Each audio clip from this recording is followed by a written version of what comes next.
हम लोग आगे बढ़ रहे हैं अम्ल क्षार एवं लवण का दूसर का चैप्टर का। आप लोग को लास्ट क्वेश्चन हम गंधीय सूचक कराए थे। लास्ट पॉइंट था गंधीय सूचक इन पदार्थों के गंधीय अम्लीय या क्षारीय के माध्यम में बदली जाती है, जैसे प्याज, लौंग का तेल इत्यादि। उसके बाद हम लोग लिखेंगे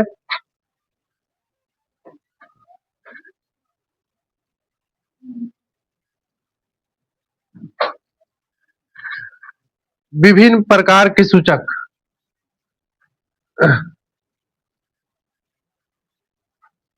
विभिन्न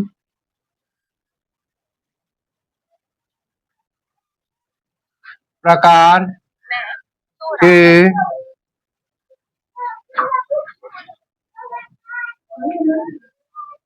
सूचक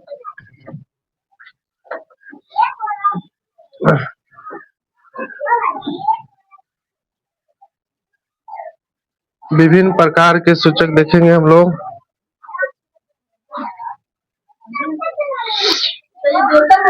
नहीं, उसी में लिखना है, आगे लिखो ना। तथा उनका अम्लीय या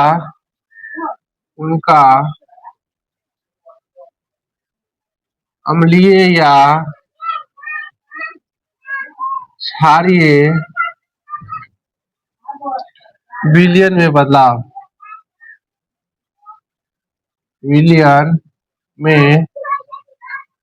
बदलाव। यहाँ लिखिए, पॉइंट लिखिए, विभिन्न प्रकार के सूचक तथा उनका अम्लीय या क्षारीय विलयन में बदलाव।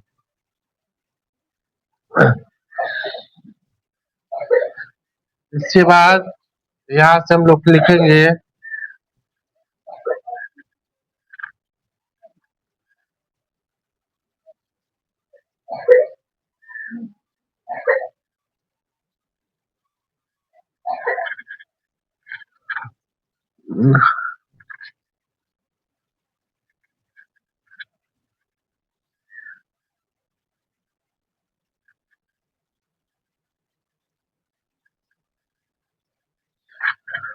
सबसे पहले लिखो सूचक का प्रकार। हाँ, सूचक का अभी बहुत चीज निकल रहा है, अभी तुम लोग सिर्फ देखते जाओ। सूचक के प्रकार के बाद ऐसे घेर देना, फिर लिखना सूचक का नाम। सूचक का नाम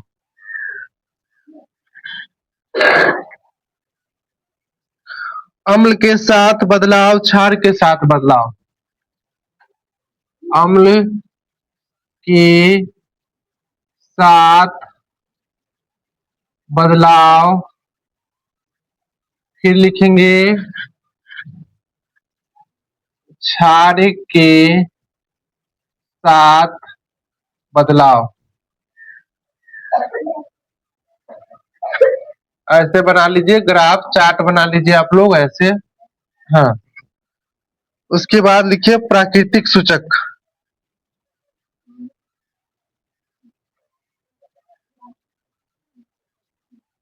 प्राकृतिक सूचक, प्राकृतिक सूचक में लिखेंगे लिटमस, इसमें लिखेंगे लाल नीला। लाल नीला।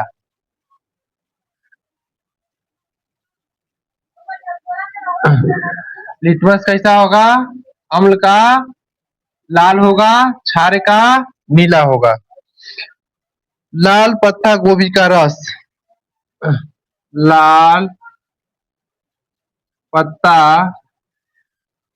गोभी का रस। लाल पत्ता गोभी का रस कैसा हो जाएगा? अम्ल में हो जाएगा कैसा? लाल हो जाएगा। लाल हो जाएगा, और क्षार में लाल और हरा हो जाएगा। लाल कौमा हरा।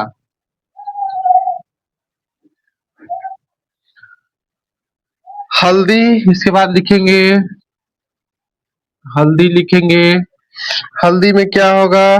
कोई बदलाव नहीं होगा, इसमें लाल हो जाएगा। कोई बदलाव नहीं, क्षार में कैसा हो जाएगा? लाल हो जाएगा।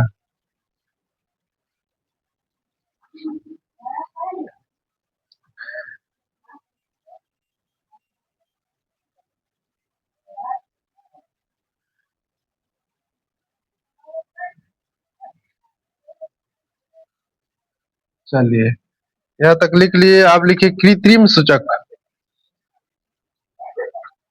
कृत्रिम सूचक।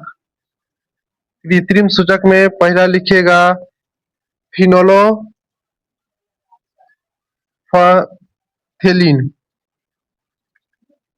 फिनोलोफथेलिन।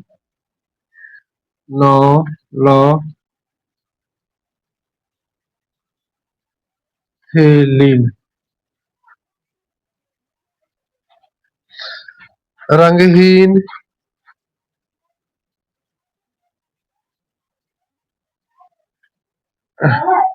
ये गुलाबी हो जाएगा। गुलाबी।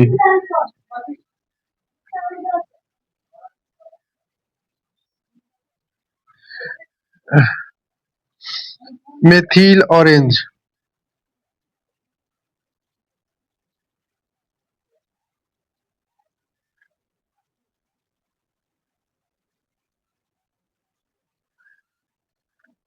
ये लाल हो जाएगा, पीला हो जाएगा।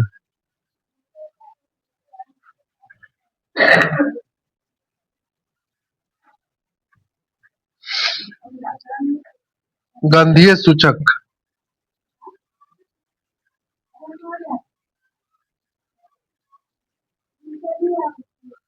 गंधीय सूचक में पहला लिखेंगे प्याज का रस।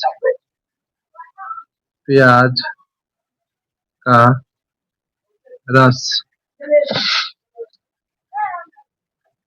तेल गंध। तेज गंध। इसमें लिखेंगे कोई गंध नहीं।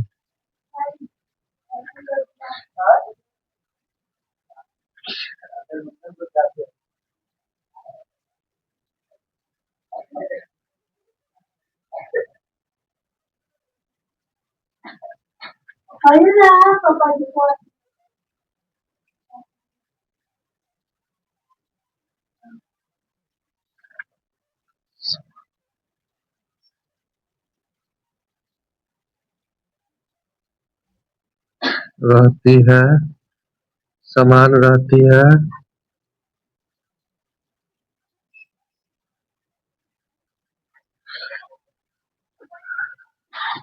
वेनिला। वेनिला। लौंग का तेल। लौंग का तेल। यहाँ पर हम लोग विभिन्न प्रकार के सूचक तथा उनके अम्लीय और क्षारीय विलयन का बदलाव देखे हैं।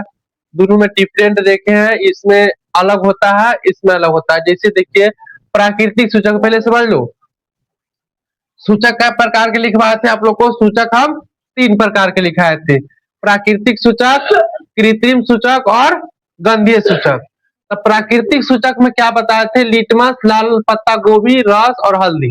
तो लाल लिटमस है ना, जो अम्ल में कैसा रहेगा? लाल रहेगा। और क्षार में नीला। लाल पत्ता गोभी रस अम्ल में कैसा रहेगा? क्षार में कैसा रहेगा? लाल और हरा। हल्दी कैसा रहेगा? अम्ल में कोई बदलाव नहीं होगा रंग में, और इसका क्षार में कैसा हो जाएगा? लाल हो जाएगा। हम लोग प्राकृतिक सूचक समझ गए हैं। अब हम लोग को कौन समझना है? कृत्रिम सूचक। प्राकृतिक सूचक के मतलब होता है जो भगवान द्वारा बनाया गया है। प्रकृति में जो चीज आया हुआ, जैसे हो गया नदी, हो गया पहाड़, हो गया मनुष्य, हो गया जितना भी जानवर देख रहा है, जितना भी जीव जंतु, क्या है? सब प्रकृति का देन है। अब जो कृत्रिम होता है, जो मानव द्वारा बनाया, जैसे हम लोग कुछ बनाएंगे, एक्सपेरिमेंट करेंगे, जांच उच करेंगे उसका, तो कृत्रिम सूचक में होता है फिनोलोथिल होता है और मेथिल ऑरेंज होता है। तो इसका अम्ल के साथ कैसा होता है, रंग में कैसा होता है, रंगीन होता है जैसे पानी की तरह। पानी का कोई रंग है? पानी को जिस कलर में मिलाएंगे वैसा पानी बन जाता है। कैसा होता है? अम्ल में रंगहीन होता है, और वही जब क्षार में जाता है तो उसका रंग कैसा हो जाता है? गुलाबी। अब मेथिल ऑरेंज होता है जो अम्ल में कैसा रहता है? लाल, और क्षार में पीला।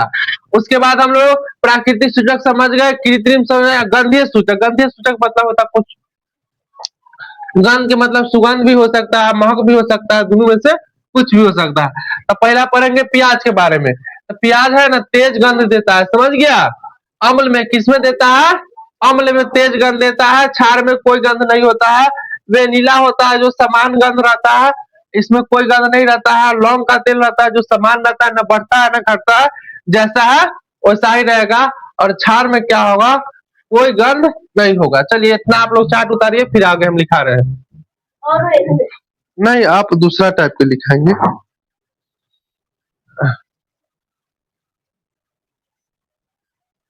चलो आगे लिखो। अम्ल व क्षार के रासायनिक गुण धर्म के बारे में लिखो।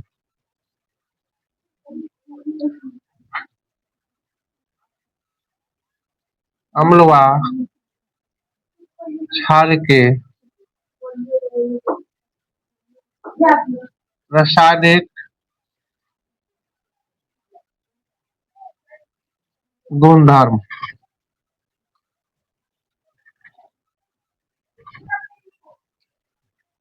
हेडिंग दो।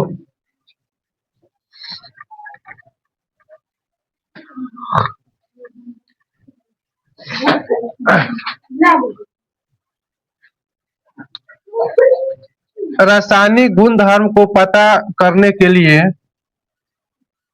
रासायनिक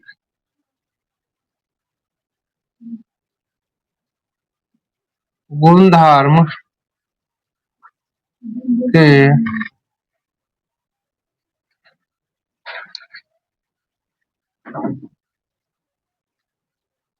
पता करने के लिए अम्ल व क्षार की, ठीक है,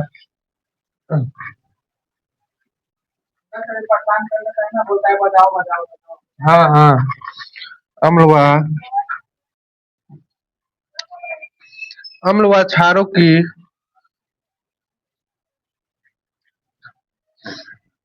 अभिक्रिया धातु के साथ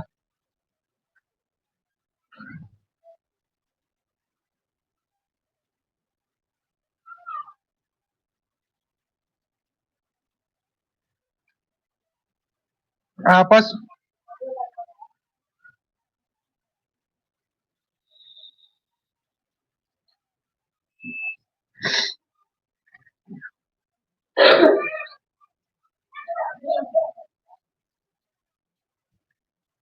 धातु कार्बोनेट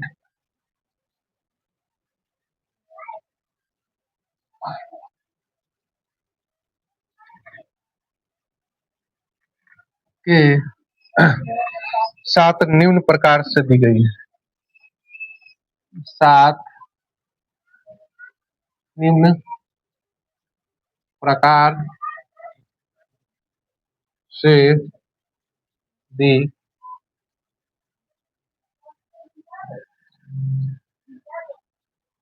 गई है।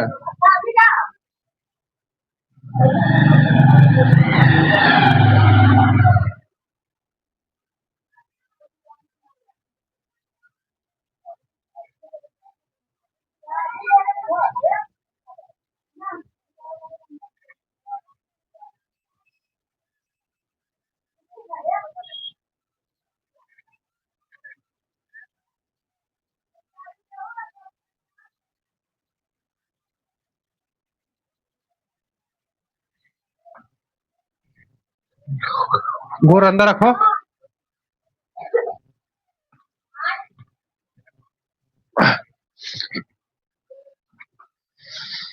अम्ल व क्षार को धातु के साथ अभिक्रिया करवाने पर लवण तथा हाइड्रोजन गैस बनता है। लिखो।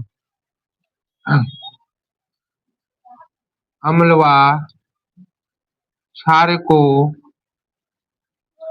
धातु के धातु के साथ अभिक्रिया करवाने पर लवण तथा हाइड्रोजन गैस बनते हैं।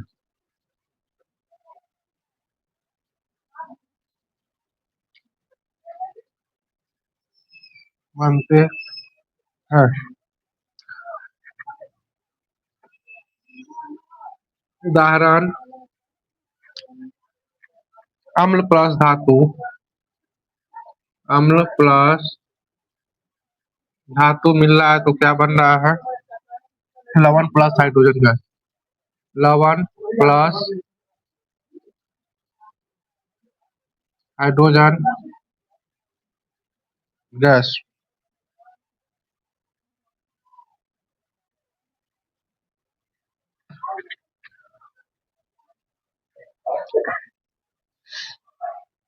Hydrogen chloride plus sodium.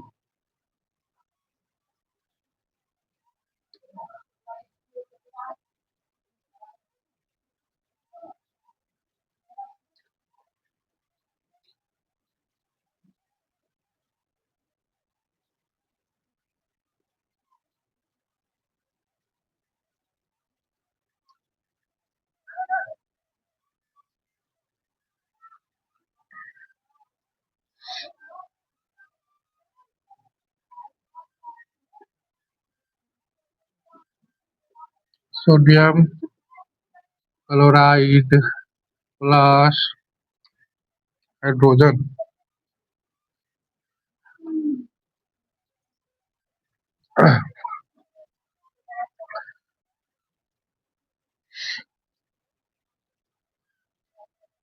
क्षार प्लस धातु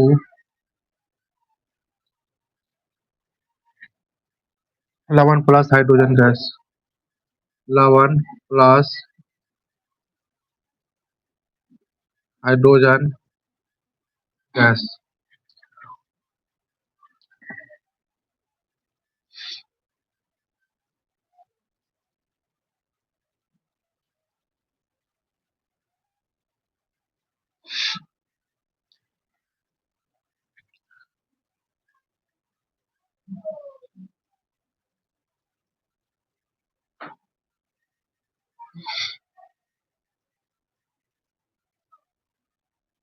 अब हो जाएगा, एडिट करना पड़ेगा फिर।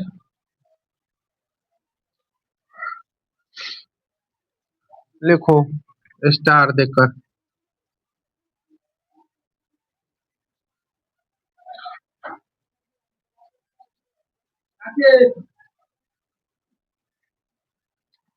होप टेस्ट लिखो। जब किसी भी अभिक्रिया में जब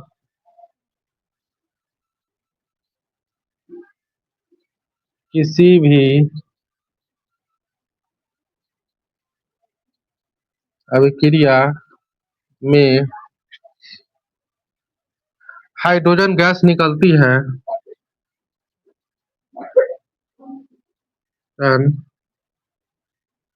गैस निकलती है, तब उसका पी पता लगाने के लिए तब उसका पी पता लगाने के लिए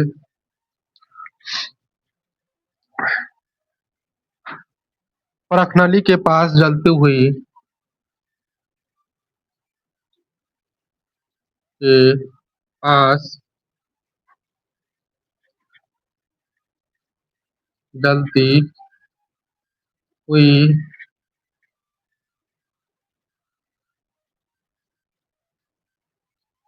मोमबत्ती लाई जाती है तो हाइड्रोजन गैस पॉप ध्वनि के साथ जलती है।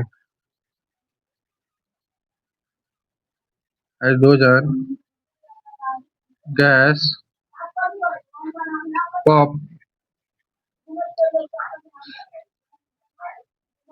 ध्वनि के साथ जलती है। ठीक है, इसलिए इस प्रकार को टेस्ट को पॉप टेस्ट कहते हैं।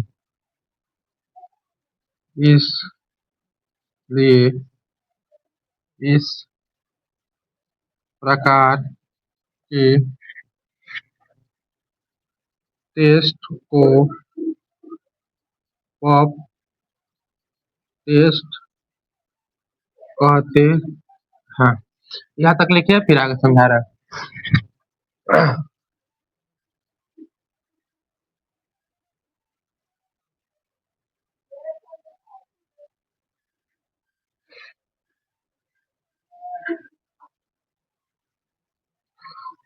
अम्ल व क्षार के रासायनिक गुणधर्म कर रहा है। रासायनिक गुणधर्म पता करने के लिए अम्ल व क्षार को अभिक्रिया धातु के साथ आपस में धातु तथा कार्बोनेट के साथ निम्न प्रकार से दी गई है।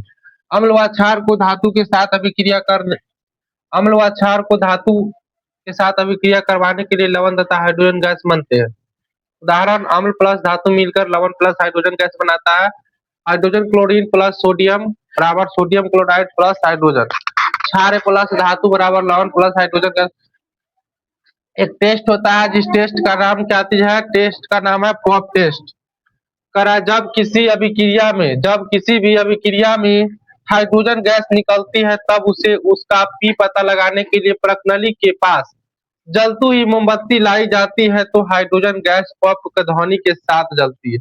इसलिए इस प्रकार के टेस्ट को हम पॉप टेस्ट कहते हैं।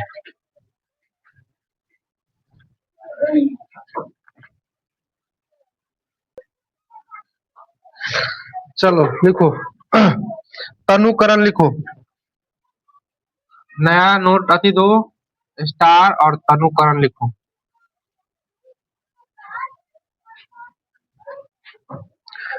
जल में अम्ल या क्षार मिलाकर जल में अम्ल या क्षार मिलाकर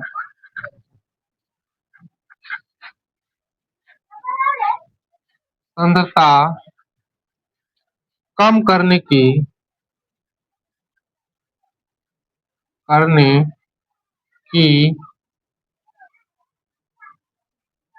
प्रक्रिया को तनुकरण कहते हैं।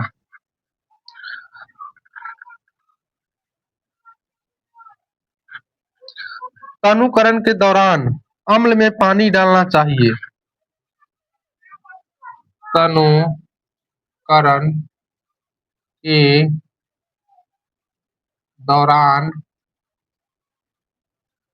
अम्ल में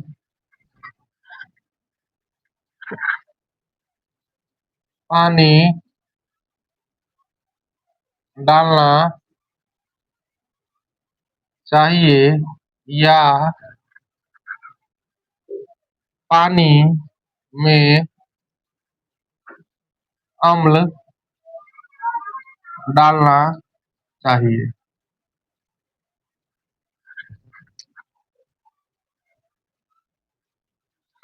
तनुकरण एक ऊष्माक्षेपी अभिक्रिया है।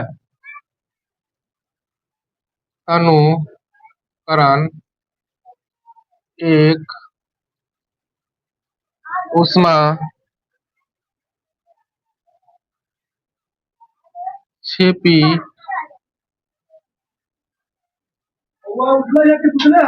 अभिक्रिया है। जब हम अम्ल और पानी को मिलाते हैं जब हम अम्ल और पानी को मिलाते हैं तब अधिक मात्रा में ऊर्जा निकलती है। तब अधिक मात्रा में ऊर्जा निकलती है।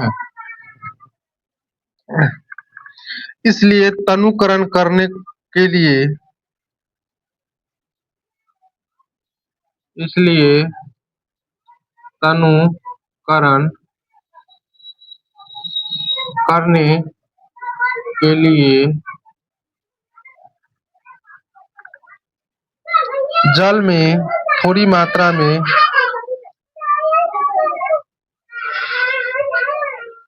जल में थोड़ी थोड़ी मात्रा में अम्ल मिलाना चाहिए। मिलाना चाहिए। यदि हम अम्ल में जल डालेंगे तो यदि हम अम्ल में जल डालेंगे तो अत्यधिक मात्रा में ऊष्मा पैदा होगी। अत्यधिक मात्रा में ऊष्मा पैदा होगी जिसके कारण बीकर टूट सकता है। जिसके कारण बीकर टूट सकता है और दुर्घटना हो सकती है।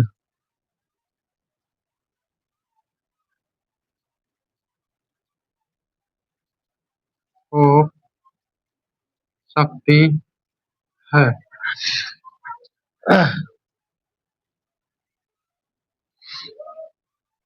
तो वो बीकर बना लीजिए आप लोग।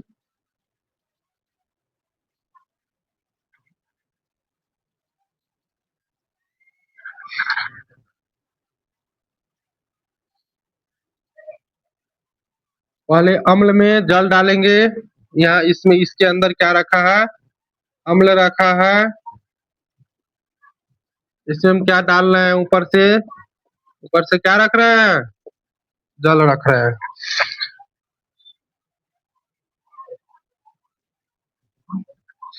दूसरका है जल में क्या मिला रहे हैं? इसमें जल डाला हुआ है, इसमें रख रहे हैं अम्ल।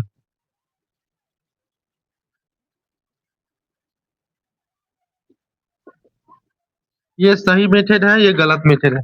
ये सही प्रोसेस है, गलत प्रोसेस है।